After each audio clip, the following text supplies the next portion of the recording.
to the cloud. Good morning, Blaine. Can you introduce yourself? Hello, I'm Blaine. I don't. Yeah, I. But how do I put it? I build websites. Hello. um, yeah. So I think Boris asked me to talk a little bit about Webfinger, um, and I was involved many years ago in sort of the creation of that standard. I actually haven't been working on anything related to that in a very, very long time. But when Boris and Brooke and crew were out in the little mountain town that I'm currently residing in, apparently I live here now. Uh, um, uh, I think I probably ranted a little bit about some of that stuff because we were talking about identity and all of that stuff. So, um, yeah, I don't know. I don't know if it'll be a very long talk because I don't know how much there is there. But maybe we can talk about some of the other stuff that's come since and that I actually know very little about. But I think the sort of context for where that stuff came from might be good. So basically, where sort of Webfinger came from was when I worked at Twitter very very early on. I think Jack started at Odeo a couple of weeks after I did. Um, so when we were doing Twitter, it felt obvious that it should be a decentralized sort of protocol, not just like one site managed by uh, well-intentioned, but maybe not super effective people. Um, and so early on, I built with Ralph Meyer, who did Jaiku with a bunch of other folks.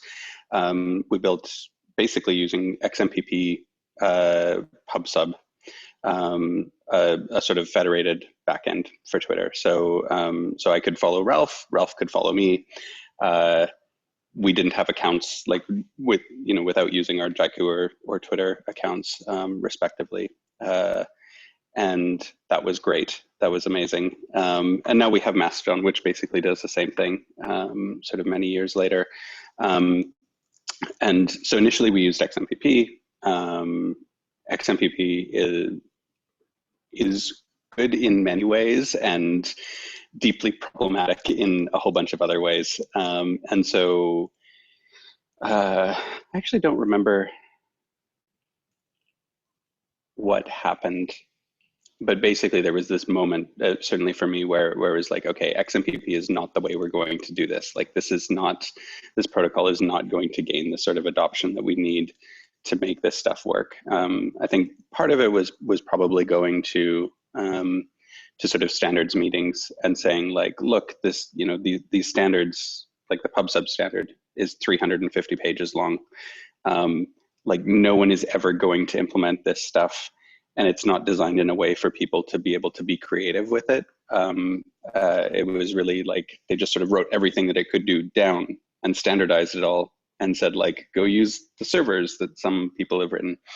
And so there wasn't that creativity for sort of like application developers to play with.